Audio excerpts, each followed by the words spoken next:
Good afternoon, music world. John here from What's Spinning, here tonight to chat about this latest album from Swans. It's called Birthing, and if you don't know, Swans are an absolute force in underground experimental music. They have been for decades now, the brainchild of Mr. Michael Gira. And when you put out albums for that long, that are constantly pushing themselves forward and constantly evolving, there's a lot of different flavors when it comes to Swans music. And honestly, a lot of their early sort of brutal no-wave and industrial days like Cop and Filth never really been for me. But as they started to evolve in the late 80s with like albums like Greed and Holy Money, I started to look a little bit closer. No, it was Children of God though that was the real turning point for me. For a few short years after that, for me at least, Swans didn't just make albums, they made experiences. The gothic shimmer of the burning world, the sheer weight of white light from the mouth of infinity, and the haunting sprawl of Love of Life. These are just great records. Also, The Great Annihilator just seemed like the culmination of everything that they had been working with for the last 5 years, and maybe one of their most consistent and interesting projects. Now, for a few short years after that, I did have some fallings out with the likes of Swans. For example, Soundtracks for the Blind. I mean, I get it. I certainly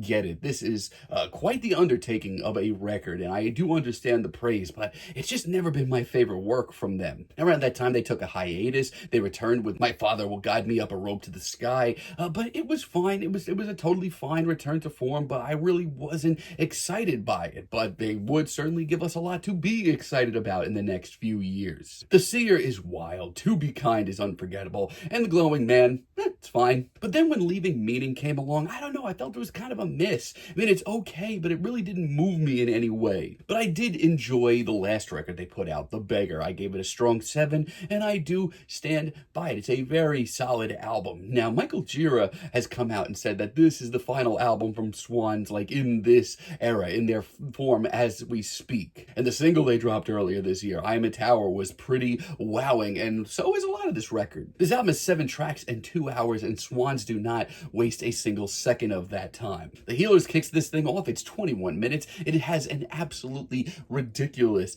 atmosphere. It is pensive. It is brooding. You get these whooshing, almost spectral backing sounds, as well as some choral chanting. Not only that, but Michael Gira just coming forward with a very ritualistic, stoic performance that is incredible. It's dark, it's meditative, it's occasionally gorgeous, and when Swans lock in on that groove, it is just thrilling. I Am a Tower, which dropped as a single a few months back, it's another 19-minute monolith, wailing guitars, distant bells, a dog barking for good measure. There's a lot going on here. Rising tensions, full-on anxiety as well. This track sounds like you, I don't know, wandered into the forest and found some ritual going on. Gira is as stoic as ever, and once again, in between all of this, there are moments of sheer beauty.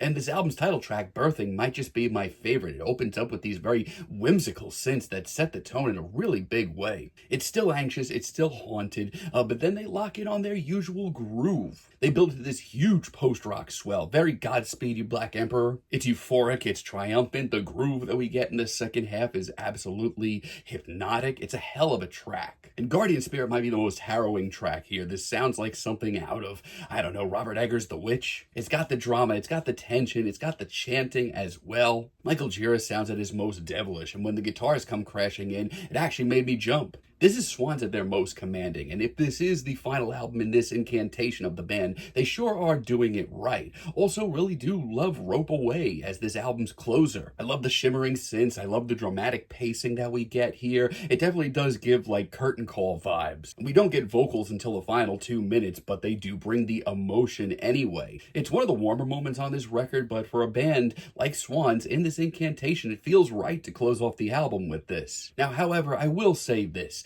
It's not perfect. This is a very, very long record. It's a very commanding and demanding listen as well. Red Yellow really doesn't hit the mark for me, at least. It does have a lot of the same elements and energy as the rest of this record. But I don't know, this time it feels a little campy to me in a weird way. The pacing definitely feels off. There's eventually a nice bass groove that does work its way in, but the atmosphere seems flimsy this time around. This isn't the best Michael Gira performance either. I think it's the worst track here, but Swans can definitely do better. And sadly, I'm not a big fan of the merger either. I mean, it definitely is their most forward-facing start. Children chanting, chaotic synths and drums, you certainly feel like you're going to experience something. And it does, descend into this very darkly hellish, jazzy swirl, but I don't know, it doesn't hit me that hard. It just feels like they're just throwing everything at the wall and not everything is sticking this time around. It's just not my cup of tea.